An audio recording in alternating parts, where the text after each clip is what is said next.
대한민국의 최남단에 있는 아름다운 섬 제주도, 외국인 여성이 민간인 제주도 출입구에 이제 막 도착한 듯 자신의 짐을 내리며 주위를 둘러보고 있는데요. 그런데 바로 그 순간 제주도에 첫 발을 내디디려던 외국인 여성은 자신의 눈앞에 펼쳐진 광경에 도저히 믿지 못하겠다는 듯 입을 손으로 틀어막은 채 알 수 없는 울음소리를 내고 마는데요. 한국인조차 방문하기 어렵다는 이곳 제주도에서 이 외국인 여성은 무슨 광경을 마주한 것일까요? 안녕하세요. 저는 제 친구들이 모두 부러워하는 나라인 한국의 부산에서 살고 있는 샤롤라고 합니다. 40살이 넘은 늦은 나이에 이제 막 한국에서 제2의 인생을 사는 저를 보며 프랑스에 있는 많은 친구들은 제 인생 자체가 정말 기구하고도 놀라운 인생이라는 말을 저를 볼 때마다 하고는 하는데요. 그도 그럴 것이 저는 남들은 인생에서 한 번 정도 경험할 수 있다는 결혼 생활을 무려 2번이나 경험한 것은 물론 저와 결혼한 상대 남편들도 각각 국적이 다른 나라의 사람들이었다는 사실은 저조차도 그것이 정말 현실이었을까라는 생각이 들 정도로 저는 남들과는 정말 다른 삶을 살아오게 되었습니다. 프랑스에서는 어느 정도 유명한 사진작가로 이름을 알리고 있던 저는 저의 첫 개인 사진전을 프랑스가 아닌 한국에서 처음 공개했을 정도로 저는 10대 때부터 한국을 좋아하던 사람 중 하나였죠. 제가 처음 사진작가로 이름을 알리게 된 것도 한국 여행 중 아무런 생각 없이 아주 우연히 찍게 된 한 장의 한강사진이 프랑스인 커뮤니티에서 엄청난 화제가 되었던 것이 저의 인생을 완전히 바꿔놓았기 때문에 저에게 한국은 고마운 나라이면서도 은혜를 갚아야만 하는 그러한 나라입니다. 대부분의 프랑스 사진 작가들은 그때 당시 인물 사진이나 프랑스의 주요 도시들에 대한 사진들을 주로 찍어 개인 사진전을 열던 시기였기에 그 당시 많은 사람들에게 알려지지 않았던 한국에 숨겨져 있던 아름다운 장소들만을 주로 찍어 올리던 저는 다른 사진 작가들에서는 볼 수 없던 특별함을 가지고 있었기 때문에 제가 찍은 한국의 사진을 좋아해주는 사람들은 점점 늘어나게 되었죠. 그리고 어느 날 저희 메일함으로 한 한국인이 장문의 메일을 보내왔습니다. 한국에서 살고 있는 평범한 남자라는 말을 시작으로 장문의 메일을 보냈던 그는 제가 인터넷 공간에 올린 한국의 사진들에서 엄청난 매력을 느꼈다는 말과 함께 자신은 사진을 잘 찍지는 못하지만 한국인들조차 잘 알지 못하는 한국에 숨겨져 있는 아름다운 공간이나 지역들을 저에게만 알려주겠다면서 꼭 한번 저를 만나보고 싶다는 메일을 보내던 것이죠. 그때 당시 저는 한국을 자주 방문하며 저의 사진작가로서의 경력을 쌓아나가고는 있었지만 친하게 지내던 한국인 지인은 단 한 명도 없던 것은 물론 인터넷을 이용해 다른 사람들의 손길을 타지 않은 한국에 숨겨져 있는 장소들을 찾는 것에 매우 어려움을 느끼고 있었기 때문에 어느 날 갑자기 찾아온 한 한국인의 동행 제안은 저에게 정말 단비와도 같았습니다. 자신의 이름을 김봉주라고 소개한 그는 자신이 이상한 사람이 아니라는 것을 알려주겠다면서 자신이 무슨 일을 하는지와 자신의 얼굴 사진을 보내면서 저의 경계심을 풀어주기 위해 노력했는데 저는 그러한 그의 모습이 너무나 귀엽게 보이더군요. 물론 그것에는 그의 얼굴이 잘생긴 이유 또한 있었습니다. 어쨌든 저는 그렇게 한국의 한 카페에서 그와의 첫 만남을 시도하기로 했죠. 살면서 연애를 한 번도 해보지 않은 것은 아니었지만 나와는 다른 국적을 가진 외국인을 만나본 적은 단 한 번도 없었기 때문에 카페로 가는 길이 엄청나게 떨리더군요. 특히 그때까지만 해도 저는 프랑스에서 살아가며 2개월에 한 번씩 한국을 방문해 저의 사진들을 찍어 올리던 시기였기에 그러한 시간 중 단 하루기는 하지만 일을 하는 것이 아닌 얼굴도 모르는 한국인 친구를 만나기 위해 시간을 쓴다는 사실은 그때 당시 저에게는 정말 큰 도전과도 같았습니다. 그렇게 첫 만남의 시간보다 30분 먼저 도착한 저는 떨리는 마음으로 커피를 마시며 그를 기다리고 있었죠. 그런데 바로 그 순간 누군가 저희 앞에 앉더니 웃는 얼굴로 저를 보며 만나서 반갑다는 악수를 요청하더군요. 처음 마주한 한국인 봉주 씨는 제가 사진으로 받아본 실물보다 훨씬 매력적인 외모를 가지고 있던 것은 물론 어느 정도 프랑스어가 가능했던 사람이었기에 소통을 하는 것에도 전혀 문제가 없어서 너무나 좋았습니다. 카페에서 나와 저녁을 먹고 봉주 씨의 제안으로 한강의 야경을 즐기며 산책을 하게 되었는데 바로 그 순간 이 한국인 남자와 결혼을 해야겠다는 강한 직감이 느껴지더군요. 지금까지 많다면 많고 적다면 적은 사람들을 만나왔었지만 아무리 오래 연애를 해도 단 한 번도 이 사람과 결혼을 해야지라는 생각이 든 적은 없었는데 이상하게도 그날은 처음 본 한국인 봉주 씨에게서 그러한 감정이 느껴져서 저조차 놀랄 지경이었습니다. 그렇게 복잡한 생각에 잠겨 얼마나 한강을 걸었을까라는 생각이 들 때쯤 갑자기 아무런 말도 없던 봉주 씨가 자신과 함께 진지하게 만나보지 않겠냐는 제안을 먼저 해주더군요. 그날 하루이기는 하지만 마치 오래 만나왔던 연인들처럼 편안한 대화를 나누어서인지 저 또한 거절할 이유가 없었고, 그렇게 저와 씨는 그날 처음으로 서로 다른 나라에서 거주하는 장거리 국제 커플이 되었습니다. 물론 2개월에 한 번씩은 저의 사진전을 위해서라도 제가 한국에 오는 일정을 가지고는 있었지만, 연애 초반이기 때문에 비행기를 타야만 만날 수 있다는 사실은 저와 봉주 씨에게도 너무나 힘든 과정이었죠. 하지만 그러한 힘든 감정이 느껴질 때마다 봉주 씨와 저는 둘만의 행복한 미래를 위해서라도 각자가 떨어져 있는 시간에 서로의 일을 열심히 하기로 약속했기 때문에 봉주 씨는 봉주 씨대로, 그리고 저는 저대로 각자의 개인 영역에서 경력을 쌓아나가며 정말 행복한 연인으로 발전해 나가게 되었습니다. 그렇게 저와 봉주 씨는 그렇게 2년이 넘는 시간을 함께 보내오게 되었죠. 봉주 씨 또한 2개월에 한 번씩은 제가 주로 머무는 프랑스로 와서 저뿐만 아니라 저희 부모님과 가족들을 볼 정도로 밀접한 관계로 발전해 나가기 시작했기 때문에 그때 당시 저는 이제 슬슬 결혼을 준비해야 되지 않을까라는 생각이 있었습니다. 저의 사진작가로서의 경력 또한 많은 외국인들에게 한국의 아름다운 장소를 알려주는 특별한 사진작가로 더욱 입지를 굳히고 있던 시기였기에 수입적으로도 저는 어느 정도 준비가 되어 있었죠. 봉주 씨와도 대화를 해보니 저와 비슷한 생각이 있었기 때문에 저희는 곧바로 결혼식을 준비하기 시작했습니다. 결혼하기 전 봉주 씨의 부모님을 처음 만나 뵙게 되었는데 모든 과정이 즐겁고 행복했지만 어째서인지 봉주 씨의 부모님께서는 무언가 저한테 비밀이 있으신 듯 이따금씩 무언가 말을 하시려다 말을 하지 않는 행동을 보이시기도 하며 저에게 무슨 말을 하고 싶어 하는 듯한 행동을 보이시더군요. 하지만 그때 당시에는 그저 저를 처음 마주하셔서 불편해서 그러시는구나라고 생각하고 가볍게 넘어가게 되었습니다. 한국과 프랑스 양쪽 국가에서 각각 한 번씩 진행되는 결혼식의 모든 과정을 마무리하고 봉주 씨가 태어난 나라인 한국에서 신혼여행을 보낸 저희는 정말 세상에서 제일 행복한 감정을 느끼며 신혼생활을 시작하게 되었습니다. 그때 당시 저희 부모님께서 다리 수술로 몸이 너무나 좋지 않으셨기 때문에 신혼 초반에는 프랑스에서 함께 생활하기로 했고, 그렇게 저와 봉주 씨는 프랑스에서 저희 부모님을 함께 모시며 살고 있었죠. 봉주 씨도 프랑스에서 새로운 직장을 구해 남편이 지녀야 할 책임감을 느끼며 열심히 직장 생활을 하기 시작했고, 저 또한 신혼생활의 안정적인 감정을 느끼며 봉주 씨라는 사람을 만났다는 것에 말도 안 되는 행복감을 느끼고 있었습니다. 그렇게 결혼을 하고 행복한 생활을 이뤄나가던 어느 날 직장에서 돌아와야 될 봉주 씨가 늦은 새벽 시간까지 돌아오지 않더군요. 처음에는 그저 무슨 일이 있겠지라고 생각했지만 전화도 받지 않았던 것은 물론 저의 집에 있던 봉주 씨의 모든 짐까지 사라져 있었다는 사실을 알았을 때에는 봉주 씨가 저에게서 도망쳤다는 사실을 알 수 있었습니다. 그리고 갑자기 사라진 저희 남편 봉주 씨를 찾기 위해 프랑스의 경찰관 분들과 함께 조사를 하던 어느 날 저는 또 다른 충격적인 사실을 알게 되었죠. 알고 봤더니 봉주 씨가 저에게 다닌다고 말했던 직장은 처음부터 존재하지 않던 직장이었던 것은 물론 그동안 봉주 씨는 전혀 다른 회사로 출퇴근을 하고 있었다는 사실을 알게 되었습니다. 이러한 상황까지 도달하게 되니 저는 봉주 씨라는 한국인 남편이 실제로 존재했던 것일까라는 정신병 증상이 나타나는 것은 물론 김봉주라는 이름조차 믿기 어려울 정도로 제 인생 자체가 부정당하는 큰 충격을 받게 되었죠. 그렇게 봉주 씨가 저에게서 아무런 이유와 말도 없이 도망친 지 1개월, 그리고 3개월이 넘어 1년이 되던 어느 날 저는 봉주 씨에 대한 감정을 완전히 정리할 수 있었습니다. 저의 부모님께서도 이제 더는 김봉주라는 사람은 이 세상에 존재하지 않던 거짓의 존재라는 것을 받아들이고 인정해야 제가 편해진다면서 저의 손을 잡고 오열을 하시더군요. 그리고 그때 알 수 있었습니다. 저는 봉주 씨가 한국에서 살고 있다는 것만 알고 있을 뿐 어떤 도시, 그리고 정확히 어떤 집에서 살고 있는지 단 한 번도 봉주 씨의 집을 가보지 않았다는 사실을 말이죠.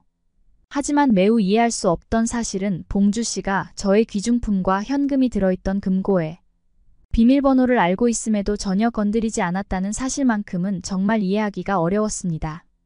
제가 싫어서 떠난 것인지 아니면 그저 저를 가지고 논 것인지 아무런 이유조차 알 수 없었기 때문에 정말 더 미쳐버릴 것 같더군요.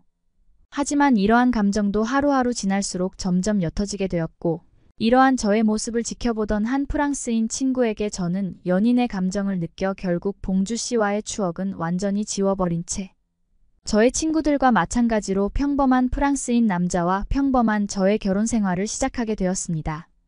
물론 이러한 저의 모습을 보면서 어떻게 사라져버린 남편을 찾을 생각은 하지 않고 새로운 사람과 결혼을 할 수 있는 것이냐며 비난을 하는 사람도 많았지만 무려 3년이 넘는 시간을 사라져버린 사람을 찾는 것에 희생해버렸다는 사실은 저를 제외한 그 어떤 사람도 이해할 수 없는 것이었죠. 그래서 그런 것일까요? 하늘이 마치 저에게 벌을 주기라도 한 듯. 저는 새로 결혼한 프랑스인 남편에게 찾아온 급작스러운 암으로 결혼 6개월 만에 그를 떠나보내고 말았습니다. 너무나 이해할 수 없는 사건들이 제 인생에서 연속적으로 발생하니 저 또한 심각한 우울증과 공황장애로 힘든 나날을 보내게 되었고 더는 사진을 찍을 힘조차 나지 않게 되면서 저 또한 스스로 세상을 떠나려고 준비를 하는 지경으로까지 치닫게 되었죠. 그렇게 그 누구와도 말을 하지 않고 공황장애를 가진 채 집에서 누워만 있던 어느 날 삶을 마감하더라도 한 번은 한국의 제주도에 가보고 싶다는 생각이 문득 들더군요. 한국의 숨겨진 장소들을 주로 찍어오던 저에게 단 한 번도 방문해보지 못한 한국의 아름다운 섬. 제주도는 사진 작가로서의 경력과 제 인생을 마감하기 전 꼭 한 번은 방문해 사진을 찍고 싶던 장소 중 하나였는데 제주도도 방문하지 않고 세상을 떠난다는 것이 너무나 억울했기 때문입니다. 그리고 저는 그날부로 모든 물건을 현금화시키고 한국의 제주도로 가기 위한 인생의 마지막 여행을 준비하기 시작했습니다. 사실 여행으로 가는 것이 아닌 마지막 세상을 떠나기 전 저의 마지막 사진전으로 제주도를 기록하는 것이 저의 임무였기에 저는 어떠한 여행용 준비도 하지 않은 채 그저 한 벌의 옷과 카메라만을 가지고 제주도로 떠나게 되었습니다. 가는 것은 너무나 쉽지 않은 고행길이었고 처음 타보는 장시간의 배는 정말이지 너무 힘들어서 죽고 싶은 마음도 싹 사라질 정도더군요. 한국의 제주도로 도착하는 여행의 막바지를 달리던 마지막 배 안에서 저는 멀미약을 먹고 힘들게 배 밖에 아름다운 한국의 동해를 담아내며 마지막 사진전을 위한 혼신의 마음을 쏟아붓고 있었습니다. 하지만 오랜만에 한국에 오니 오래전 결혼 직후 제 곁을 아무 말도 없이 떠났던 봉주 씨가 너무나 생각이 많이 나게 되었고 그러한 마음은 저희 사진에조차 담기게 되었는지 무언가 슬퍼 보이는 사진만 잔뜩 찍혀 있더군요. 그리고 마침내 저는 한국인들조차도 오기 힘들고 선택받은 사람들만 올 수 있다는 제주도에 무사히 도착하게 되었습니다. 제주도의 선착장은 너무나 작은 소규모였지만 그곳에서 저를 반겨주는 제주도 주민들은 어딘가 모르게 강인해 보이며 외국인인 저를 굉장히 반가워하더군요. 어느 정도 저희 직업적 목적을 밝혀야 제주도에서 사진을 찍을 수 있었기에 그동안 제가 진행한 사진전의 자료들을 보여주며 간단한 제주도 입장 절차를 진행했는데 어디서 많이 본 사람이 저를 지켜보는 듯한 인기척이 느껴지더군요. 그렇게 모든 사진 촬영의 허가를 받고 제주도 주민들이 거주하고 있다는 숙소로 이동하려던 찰나 누군가 제 어깨를 낚아채며 저를 뒤돌려 세웠습니다. 그곳에는 제가 너무나 놀랄만한 인물이 서 있었고 저는 당황스러운 마음에 아무 말도 할 수가 없었죠. 저의 어깨를 낚아챈 사람은 바로 수년 전 결혼 직후 곧바로 제 곁을 아무 말도 없이 신변 정리마저 마친 채 떠났던 봉주 씨가 있었습니다. 어딘가 모르게 더 건강해 보이던 그는 5분 동안 아무 말도 하지 않았고 저 또한 아무 말도 하지 않았지만 마침내 그동안의 충격적인 일에 대해 설명해 주더군요. 알고 봤더니 봉주 씨는 저와 함께 프랑스에 있던 사이 한 병원에서 잘못된 시한부 선고를 받았던 것이었습니다. 자신이 다니고 있던 프랑스의 직장에서 어느 날 너무 심한 감기 기운에 병원에 가게 되었는데 그 병원에서 봉주 씨를 향해 폐암의 심각한 단계라며 한 달여의 시한부를 선고했던 것이었고 봉주 씨는 너무나 놀란 마음에 저에게 충격을 주고 싶지 않아서 조용히 자신의 인생을 정리하려 했었다는 말을 해주었죠. 100% 이해되지는 않았지만 그의 말이 어느 정도는 이해가 되기도 했습니다. 그런데 놀랍게도 봉주 씨는 마지막 신변 정리를 위해 한국으로 가족을 만나러 온 날 다시 한번 한국의 병원에 우연하게 방문하게 되었고 바로 그곳에서 폐암이 아닌 그저 단순한 독감에 걸렸었다는 사실을 새롭게 들었다며 자신 또한 너무나 놀래 당황스러웠다고 이야기를 이어갔습니다. 모든 휴대폰 번호와 신병까지 정리를 마치고 제 곁을 떠났었기에 저에게 연락할 수단이 더는 남아있지 않았다는 그는 처음 저를 만나기 위해 메일을 보냈던 곳으로도 제가 지금 프랑스의 어떤 도시에서 살고 있는지 물어보는 내용의 메일을 보냈다고 했으나 저 또한 중간에 메일 주소를 한번 교체해버렸기에 받을 수 없었던 것이었죠. 그리고 그날 저와 봉주 씨는 제주도의 바다를 바라보며 많은 얘기를 나눌 수 있었습니다. 또한 더욱 충격적이었던 것은 봉주 씨가 제주도에 있던 이유가 그의 부모님께서 제주도에서 생활하던 분이셨다는 사실이죠. 저와 결혼하던 날 저에게 씨의 부모님께서 무언가 숨기려던 사실이 바로 그것이었고 혹여나 아들이 제주도에서 태어났다는 사실을 제가 알게 되면 어딘가 실망할까 봐 말하지 못했던 것이었습니다. 차라리 그때 봉주 씨의 부모님께서 편하게 말해주셨다면 봉주 씨가 사라진 날 제가 제주도로 곧바로 달려왔을 텐데 너무나 많은 시간이 걸려 다시 돌아왔다는 사실이 기쁘면서도 화가 나는 기분이 들기도 하더군요. 그리고 그 일로부터 무려 2년이 또다시 지난 지금 저는 봉주 씨와 함께 제주도와 그나마 가까운 부산에서 가끔 제주도에 있는 봉주 씨의 부모님을 만나며 행복하게 지내고 있습니다. 한편으로는 프랑스의 병원 진료 기술이 한국과 비슷했다면 이런 일은 발생하지 않았을 것인데라는 안타까운 마음은 있지만 지금은 그래도 편리한 병원 이용에 감사함을 느끼며 오늘도 한국에서 봉주 씨와 함께 제2의 인생을 살아나가고 있죠.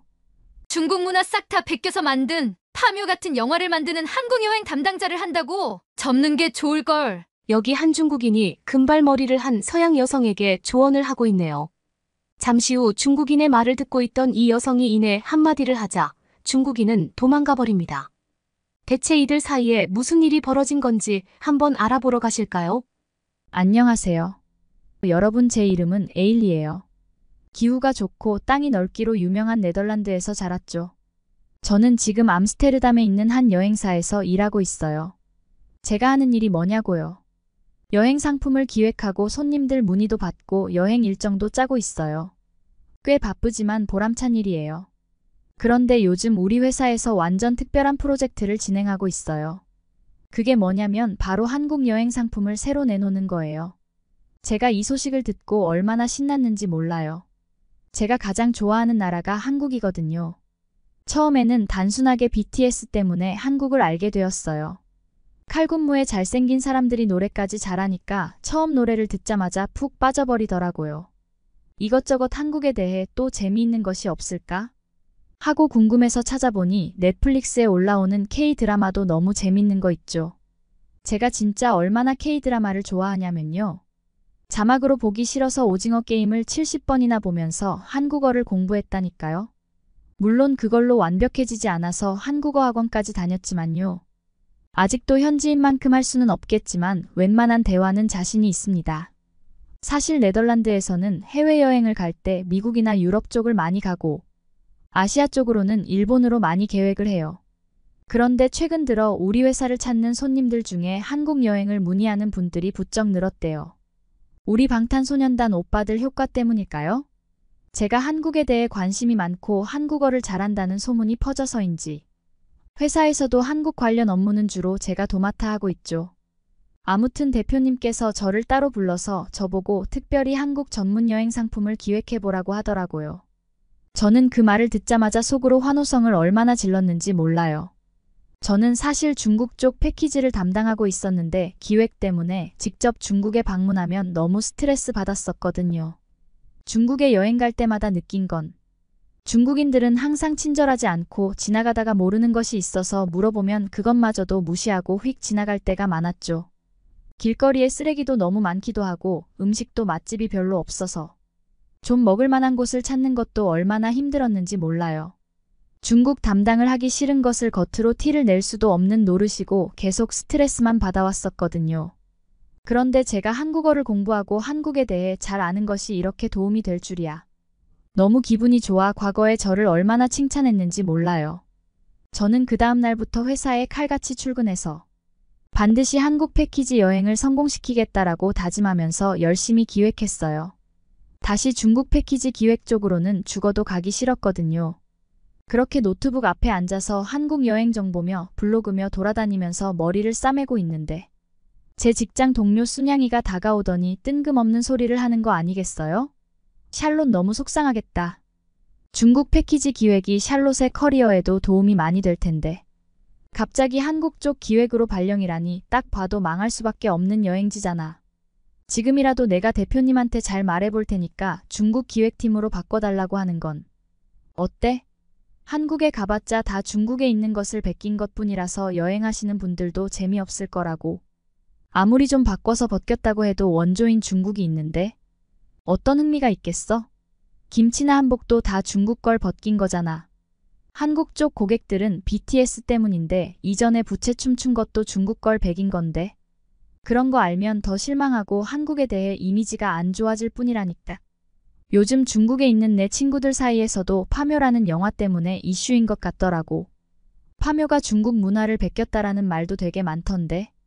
그런 나라에서 진행하는 패키지 담당자 해봤자 너만 안 좋다니까 망하기 딱 좋잖아. 저는 순양이가 하는 말을 듣고 깜짝 놀랐어요. 아니 이게 무슨 헛소리야. 순양은 중국 출신이라 중국 문화에 대한 자부심이 대단한 친구거든요. 평소에도 이런저런 자기 나라가 최고다라는 발언을 많이 하긴 했는데 이건 좀 심하잖아요. 게다가 저는 한국어와 더불어 한국 문화에 관심이 많아서 이것저것 찾아보고 공부도 많이 했단 말이에요. 김치나 한복의 유래, 한국 전통 예술의 특징 같은 것들도 나름대로 잘 알고 있거든요.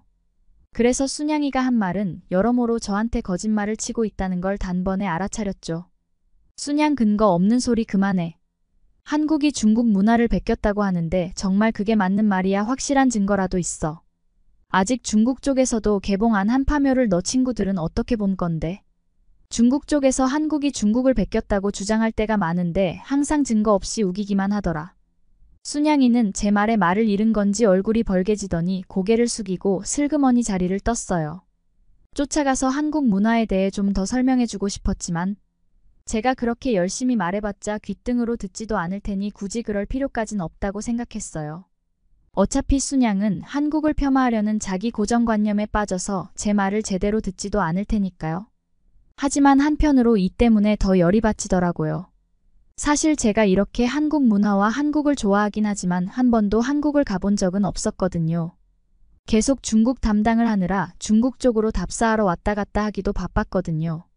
사실 이것도 핑계인 거 잘 알고 있어요.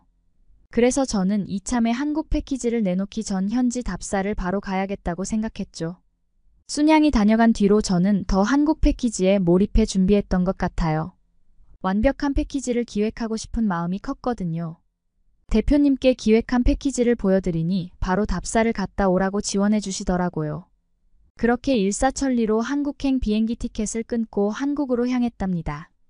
제가 한국에 도착했을 때 처음 느꼈던 감정은 정말 믿기지 않았어요. 도착하자마자 공항에서부터 중국이랑 얼마나 다른지 확 느껴졌었거든요. 인천공항에서 나오는 순간 온몸으로 한국의 공기를 들이마셨어요. 일단 확실한 건 중국이랑 공기부터 다르다는 거였어요.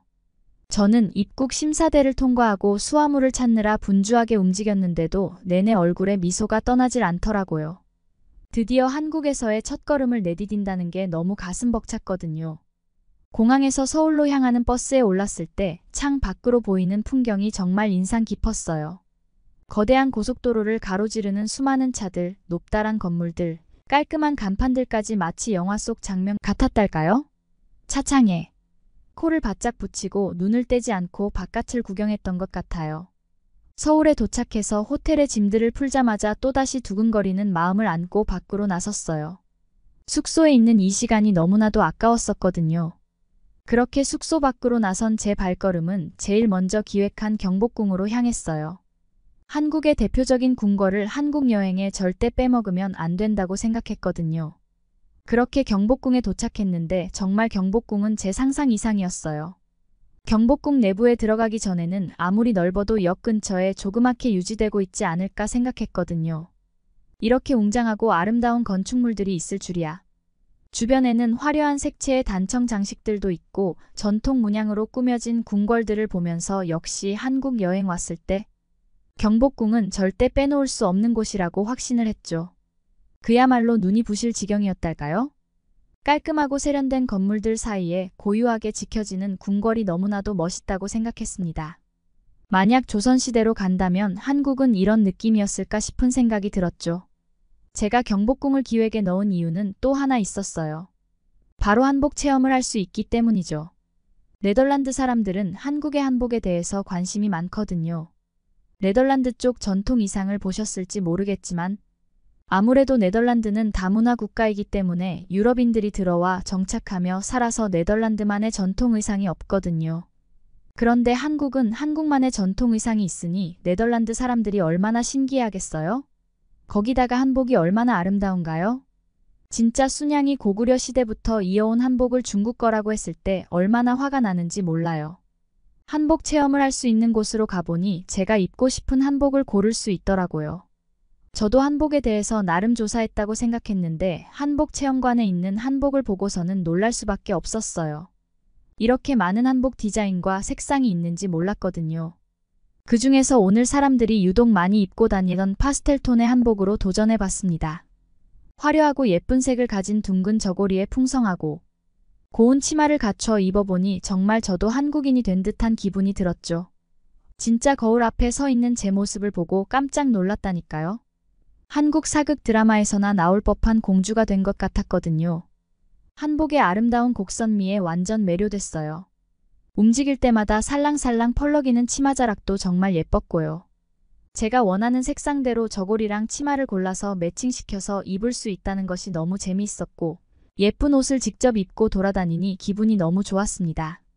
그렇게 한복을 입고 경복궁을 돌아다니는데 옛날 왕과 왕비들도 이런 복장을 입으면서 경복궁을 걸었을 생각하니 재미있더라고요. 이리저리 돌아다녀 보니 배에서 꼬르륵 소리가 너무 천둥처럼 나는 거 아니겠어요? 누가 들었을까? 주위를 살펴보는데 다행히 아무도 안 들은 것 같더라고요. 경복궁 다음으로 기획한 곳은 삼계탕집에 가는 거였습니다. 고객분들을 데려와야 하니 제가 직접 먹어봐야 하지 않겠어요? 제 사심을 채우는 것 아닙니다. 오해하지 말아주세요. 삼계탕을 주문하고 기다리다 보니 검은색 뚝배기에 팔팔 끓고 있는 삼계탕이 나왔습니다. 제가 여기를 고른 이유는 다른 곳에 비해 국물이 걸쭉해서 맛있다는 후기가 많았었거든요. 뽀얗고 걸쭉한 국물의 맛을 보려고 하는데 살짝 두려운 게 아니겠어요? 뭔가 이 보글보글 끓는 게 진정되고 나서야 한 입 먹을 수 있을 것 같다는 생각이 들더라고요. 주변의 사람들을 보니 후추와 소금을 조금씩 넣고 있던데 저도 보면서 저런 걸 넣어서 먹어야겠구나 싶더라고요. 계속 기다려도 뚝배기 안에 있는 보글보글 끓는 게 없어지지 않아도 저는 용기를 내서 한 숟가락 하기로 했습니다. 한 숟가락을 퍼서 후하고 불고 맛을 보니 생각보다 뜨겁지 않은 게 아니겠어요? 저는 입에 닿자마자 입천장과 혀를 댈 각오를 하고 한 입 한 거였는데 오히려 적당한 온도에 뜨끈하니 한국 사람들이 속이 풀리네 하는 느낌이 어떤 느낌인지 바로 감이 오더라고요. 싱겁게도 먹어보고 주변 사람들처럼 후추와 소금을 더 쳐서 먹었는데 오히려 이게 저한테 간이 딱 맞더라고요. 짭짤하면서 후추의 알싸함이 느껴지면서 고소함까지 느껴지니 너무 맛있었어요. 거기에 닭고기 살은 어떡해요? 너무 부드럽고 쫄깃쫄깃하더라고요. 나중에 고객분들이 오게 된다면 후추와 소금은 필수로 넣어서 먹어보라고 꼭 제안해봐야겠다고 생각했어요. 그렇게 남은 일정을 마무리하고 내일을 기대하면서 잠에 들었어요. 왜냐하면 제가 가장 기대하던 게스트하우스를 가는 날이었거든요. 저는 여행 전부터 현지인들과 교류할 수 있는 게스트하우스에서 꼭 묵어보고 싶었어요. 제가 모르는 한국에 대해서 들을 수 있다는 것도 좋았고 숨은 맛집이 어딘지도 너무 궁금했거든요.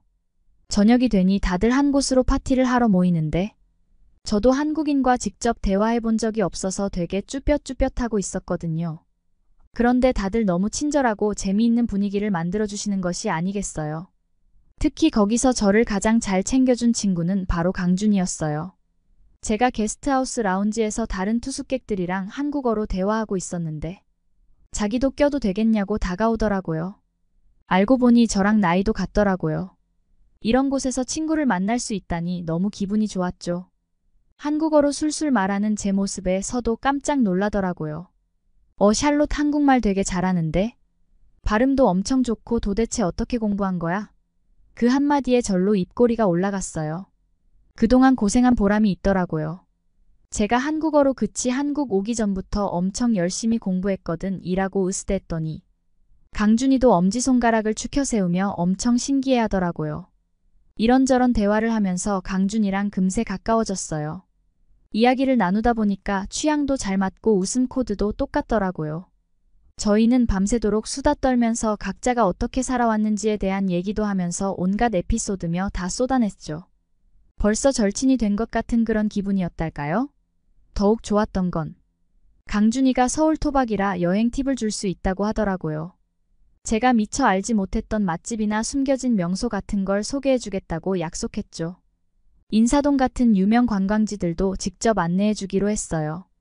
마침 제 기획에도 들어가 있는 기획이었는데 저보다 더 잘 알고 있는 강준이가 가이드를 해주면 더 자세히 들여다볼 수 있겠구나 하면서 기분이 너무 좋았죠. 인사동에 도착했을 때 거리에 발을 딛는 순간 눈이 휘둥그레질 수밖에 없었습니다. 이 거리를 뭐라고 설명해야 할지 모르겠어요. 골동품 가게에 화랑의 전통 찻집에 길거리 먹거리까지 없는 게 없더라고요. 구경하느라 정신없이 이리저리 돌아다녔죠. 특히 그 길거리 음식 냄새는 정말 환상적이었어요. 붕어빵 냄새, 호떡 냄새가 코를 간지르는데 침이 꼴깍 넘어갈 지경이었다니까요. 거기서 가장 인상 깊었던 간식은 꿀타래였어요. 굉장히 많은 실들을 겹겹이 해서 간식으로 만드는데 너무 신기하더라고요. 직접 입에도 넣어봤는데 실이 겹겹이 쌓여 있어서 딱딱한 식감을 낼 줄 알았는데 입에서 사르르 녹는 것 아니겠어요? 너무 맛있어서 2박스나 더 사버렸다니까요. 근데 그때 강준이가 갑자기 한강 야경 보러 가는 건 어떠냐고 하는 거 아니겠어요? 순간 눈이 동그래졌어요. 서울 야경하면 남산타워밖에 몰랐거든요. 설마 한강에 숨은 야경 명소가 있을 줄이야 완전 기대하면서 따라 나섰죠. 택시 타고 차창 밖을 내다보는데 서울 밤거리가 장난 아니게 화려하더라고요. 네온 사인 가득한 건물 조명에 차들은 북적북적 밀리는데 정말 살아있는 도시 같았어요. 한강 선착장에 도착해서 유람선에 올랐는데 배 안에 인테리어가 완전 고급스러웠어요. 은은한 촛불에 클래식 음악까지 깔려 있으니 왠지 꿈 같은 기분이 들더라고요. 천천히 흘러가는 한강 위로 야경이 끝내줬어요. 어둠 속의 빌딩들이 반짝반짝 빛나는데 다리에 걸린 화려한 조명까지 더해져서 정말 황홀했다니까요. 그 모습에 넋놓고 있는데 강준이도 완전 감동한 얼굴을 하고 있었어요. 알고 보니 강준이도 한강 유람선이 처음이라고 하는 거 아니겠어요?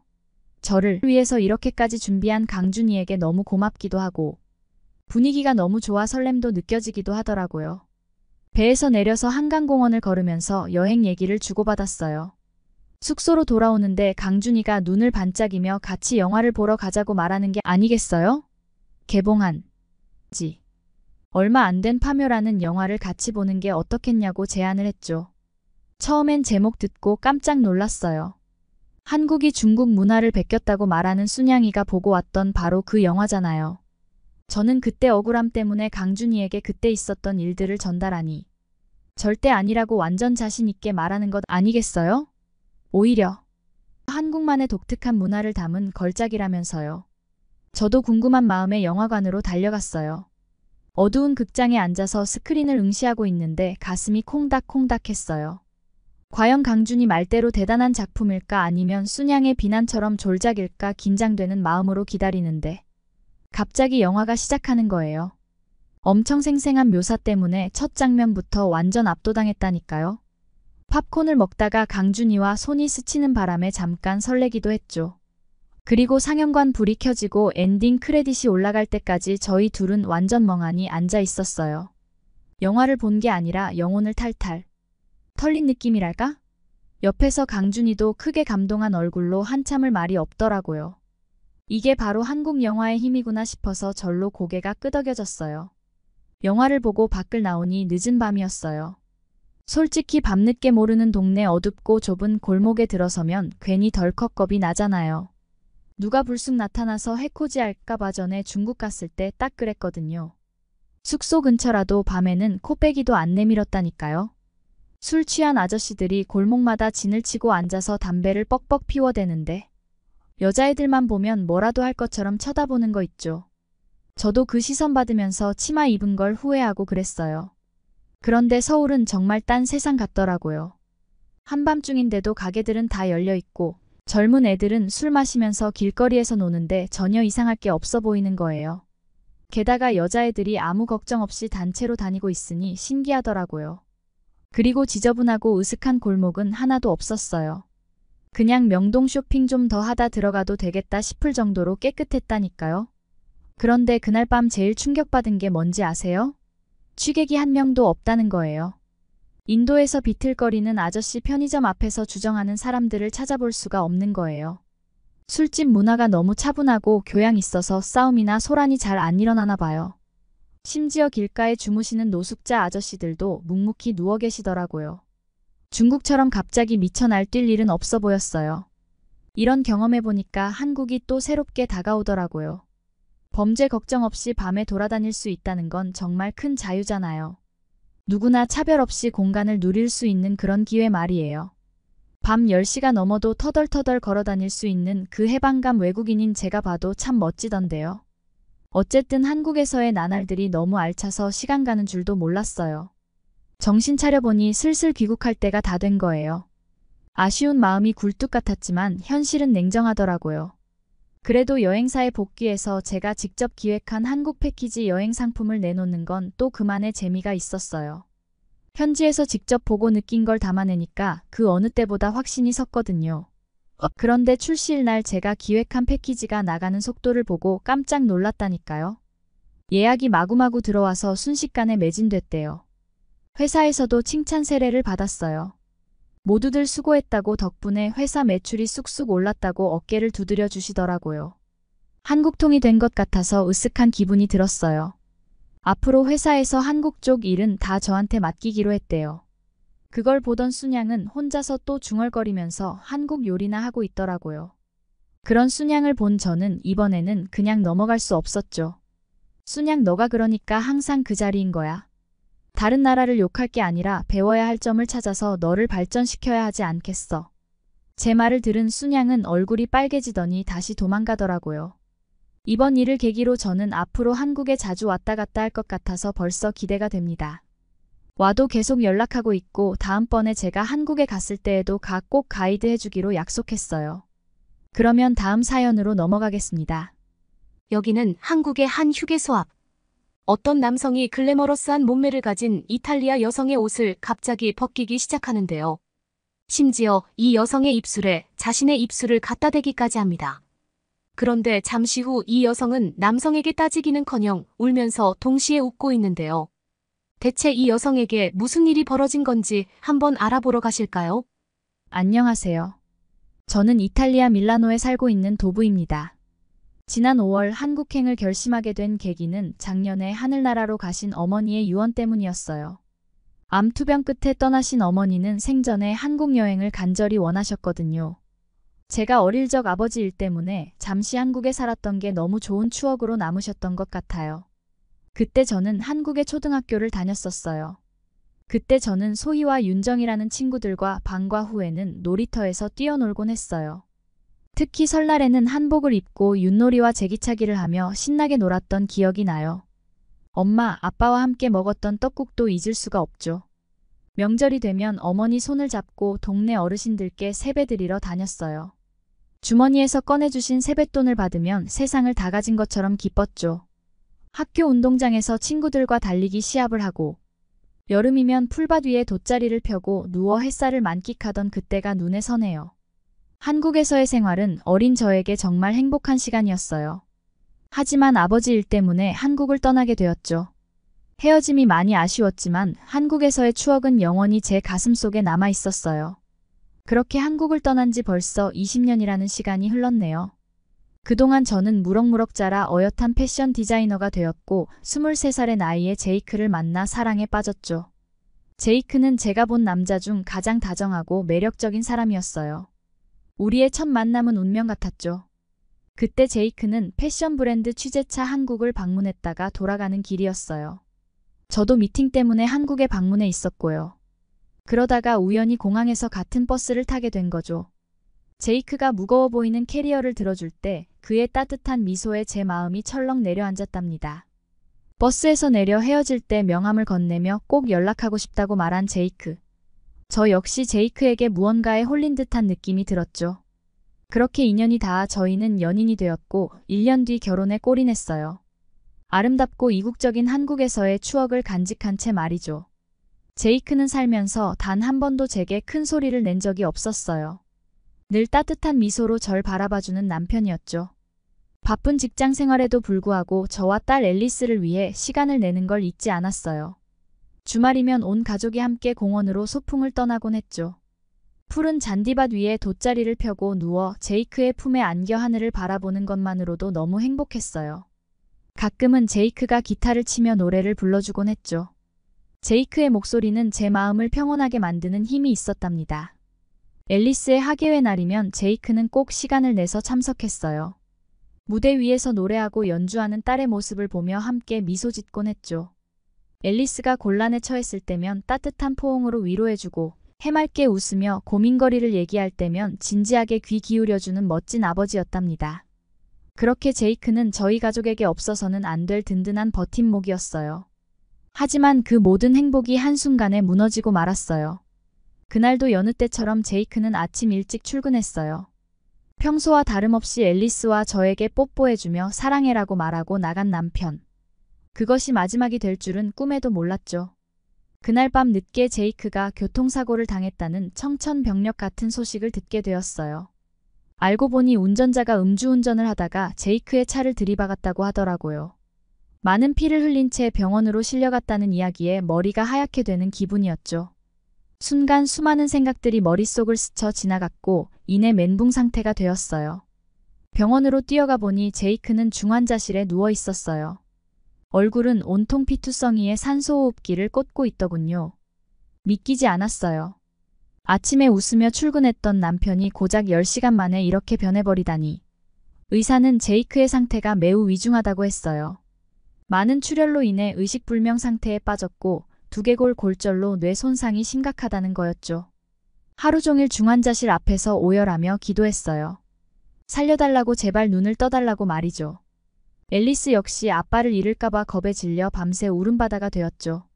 하지만 기적은 일어나지 않았어요. 사고 이틀 만에 제이크는 끝내 하늘나라로 떠나고 말았어요. 아무리 불러도 흔들어도 다시는 그 따뜻한 눈을 뜨지 않더군요. 믿을 수 없는 일이 일어난 거예요.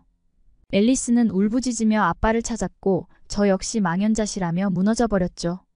사고 조사 결과 음주운전자의 과실이 밝혀졌지만 그런다고 제이크가 살아 돌아오는 건 아니었어요. 제이크가 세상을 떠난 후 우리 가족은 큰 슬픔에 빠졌어요. 특히 앨리스는 아빠의 죽음을 받아들이지 못하고 매일 밤 울었죠. 학교에서 돌아와서도 아빠를 찾았고 친구들을 만나는 것조차 힘들어했어요. 저 역시 살고 싶은 의욕조차 잃어버렸죠. 샤워도 식사도 제대로 하지 못한 채 하루하루를 힘겹게 버텼어요.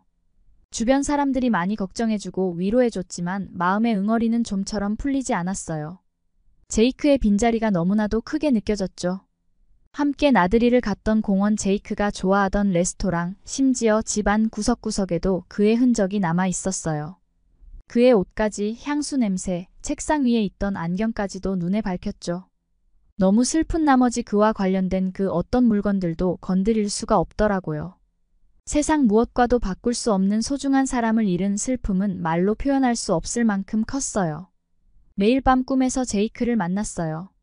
여전히 따뜻한 미소를 짓고 있는 남편을 보면 모든 게 꿈이 아니길 바랐죠. 하지만 눈을 떠보면 꿈이었고 텅 빈 침대 한켠이 절 마주할 뿐이었어요. 그런 날들의 연속이었죠. 사람들과 만나는 것조차 두려웠어요. 제이크의 죽음을 애도하는 말 한마디조차 듣기 싫었으니까요. 앨리스는 학교에 가기 싫어했어요. 친구들 앞에서 아빠 얘기가 나올까봐 두려웠던 거죠. 방에 틀어박혀 하염없이 우느라 학교는 며칠씩 결석하기 일쑤였어요. 학교에서도 연락이 왔지만 저 역시도 제정신이 아니었기 때문에 대답을 어떻게 했는지 기억도 안 나네요. 하지만 시간이 약이라는 말이 맞았나 봐요. 서서히 일상으로 돌아오기 시작했죠. 앨리스도 학교에 다시 나가기 시작했고 친구들과 조금씩 어울리게 되었어요. 전 제이크가 마지막으로 남기고 간 사랑을 되새기며 강해지기로 마음먹었죠. 그렇게 조금씩 일상을 되찾아가던 어느 날 문득 제이크와 함께했던 한국에서의 추억이 떠올랐어요. 우리의 첫 만남의 기억, 한강공원에서의 달콤했던 데이트, 경복궁에서의 설레던 우리들 모습이 떠오르더라고요. 그 모든 순간이 주마등처럼 지나갔죠. 이렇게 한국은 우리에게 특별한 의미가 있는 곳이었어요. 그리고 살아생전 한국 여행을 간절히 꿈꾸셨던 어머니의 소원을 이뤄드리기 위해 딸 앨리스와 함께 인천국제공항에 도착하게 되었어요. 이탈리아의 공항과는 비교도 안 될 만큼 규모가 크고 현대적인 시설에 먼저 감탄을 금치 못했어요. 특히 이탈리아에 있는 밀라노 공항은 이탈리아에서 손에 꼽힐 정도로 큰 규모를 자랑하는 공항이지만 인천공항과 비교했을 때의 웅장함과 편의시설에 비하면 한참 부족해 보여서 부끄러울 정도였어요. 다른 나라 사람들은 이탈리아가 한국보다 훨씬 더 잘 사는 선진국이라는 생각을 하고 있겠지만 제가 느끼기에는 공항부터 이미 이탈리아와 너무나 큰 차이가 나는 것처럼 보였죠. 제가 어릴 적에 기억하는 한국의 공항은 이 정도가 아니었던 것 같은데 정말 한국이 얼마나 빠르게 발전한 건지 놀라움을 감출 수 없었어요. 광활한 대리석 바닥이 깔려있는 최신식 인테리어는 실내의 분위기를 한층 고급스럽게 끌어올렸고 천장까지 뻗은 커다란 유리창을 통해 햇살이 눈부시게 실내로 들어와서 자연스럽게 공항 안의 분위기를 밝혀주고 있었어요. 공항 곳곳에는 최신식 시설들이 설치되어 있어서 마치 미래 도시에 온 것 같은 착각이 들 정도였다니까요. 이런 미래 도시에 대한 분위기를 더욱 끌어올렸던 게 바로 혼자서 움직이면서 사람들을 안내해주는 안내 로봇이었어요. 앨리스도 이 로봇이 신기했는지 저 로봇 좀 보라면서 신나게 제게 외치고 있더라고요. 입국 심사대를 지나자 자동 출입국 심사대가 줄지어 서 있었어요. 그곳에 설치되어 있는 태블릿 PC를 통해 빠르고 간단하게 제 정보를 입력할 수 있었죠. 이뿐만이 아니었어요. 짐을 찾는 곳에서는 삼성 로고가 달려있는 커다란 모니터로 누구나 알아보기 쉽고 편리하게 안내를 해주고 있는 거 아니겠어요? 입국장을 나서자 서울행 리무진 버스가 줄지어 서 있었어요. 버스에 몸을 싣고 창밖을 바라보니 인천대교가 비단처럼 아른거렸죠. 인천대교의 길이는 또 얼마나 긴지 한국의 건축기술이 이 정도로까지 발전했다니 놀라울 따름이었죠. 이런 모든 게 낯설면서도 친숙하게 다가왔어요. 서울로 이동하는 내내 설레는 마음을 감출 수 없었어요. 밤거리를 수놓은 화려한 네온사인들, 거리 곳곳에서 풍겨오는 구수한 음식, 냄새까지 이탈리아에선 상상하기 힘든 풍경들이 펼쳐졌죠. 서울에서 며칠을 보내고 전국 일주를 계획했어요. 그 일정 중에 가장 기억에 남는 건 단양고속도로 휴게소였죠. 규모도 어마어마하지만 깨끗하고 편리한 시설에 감탄이 절로 나왔어요. 푸드코트에는 다양한 한국 음식들이 가득했고 쇼핑 공간에는 지역 특산물로 만든 기념품들도 많았죠. 화장실은 마치 호텔 화장실 같았어요. 깔끔하고 고급스러운 인테리어는 물론 헤어드라이어와 입을 상쾌하게 헹굴 수 있는 가을까지 구비되어 있더라고요. 앨리스와 신나게 기념품도 구경하고 맛있는 분식도 먹으며 즐거운 시간을 보냈죠. 엄마, 우리 아빠도 이런 곳에 오면 좋아하셨을 것 같아요.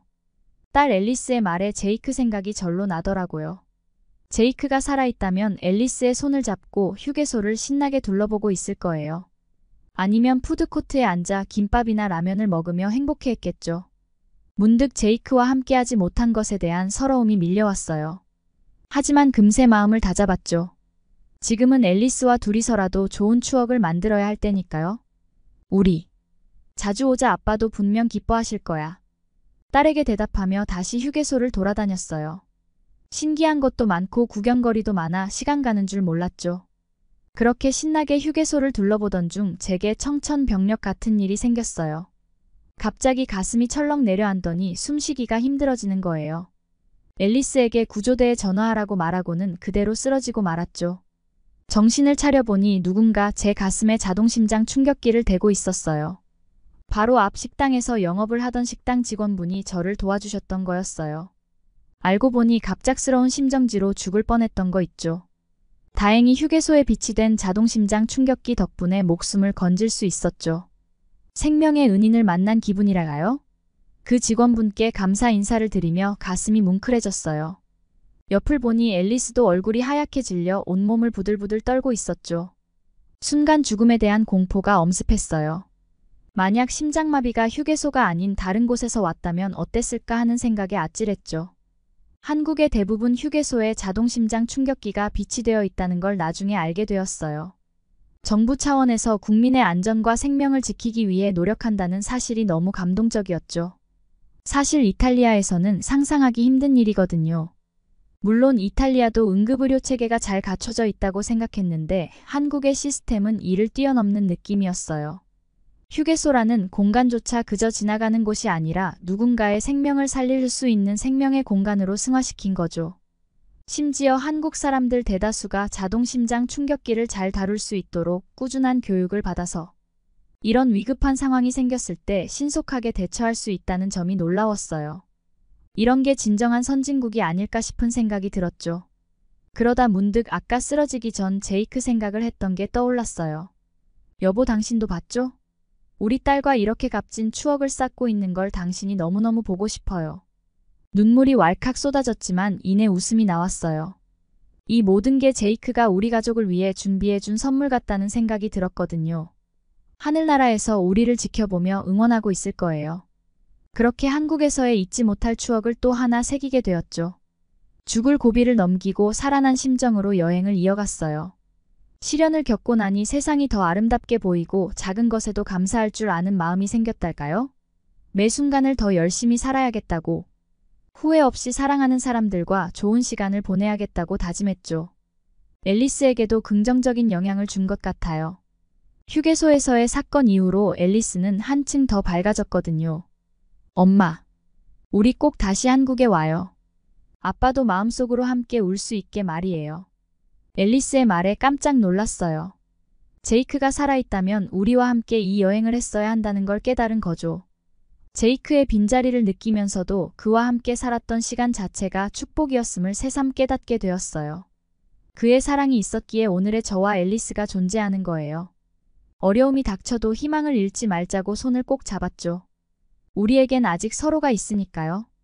그렇게 한국에서의 잊지 못할 추억을 가슴에 품고 밀라노행 비행기에 몸을 실었어요. 창 밖으로 점점 작아지는 한국 땅을 바라보며 마음속으로 말해. 고마워요. 한국 우리 가족에게 또다시 희망을 선물해줘서 꼭 다시 올게요. 앨리스의 환한 미소를 보며 저 역시 미소 지었어요. 앞으로 우리 가족이 함께 만들어갈 새로운 추억들이 기대되는 요즘이네요. 다음에 제가 앨리스를 데리고 한국에 가면 반겨주실 거죠? 여러분은 어떻게 보셨나요? 응원과 격려의 한마디씩을 댓글로 남겨주시기 바랍니다. 사연자분들께 전달해드리겠습니다. 실제 사연 제보를 받고 있습니다. 채택되신 분께는 작은 선물도 보내드리고 있습니다. 저희의 사연이 여러분의 하루에 작은 힘이 될 수 있었으면 좋겠습니다. 감동적인 사연을 주변 분들과 이야기 나눠보세요. 더욱더 좋은 영상으로 다시 찾아뵙겠습니다.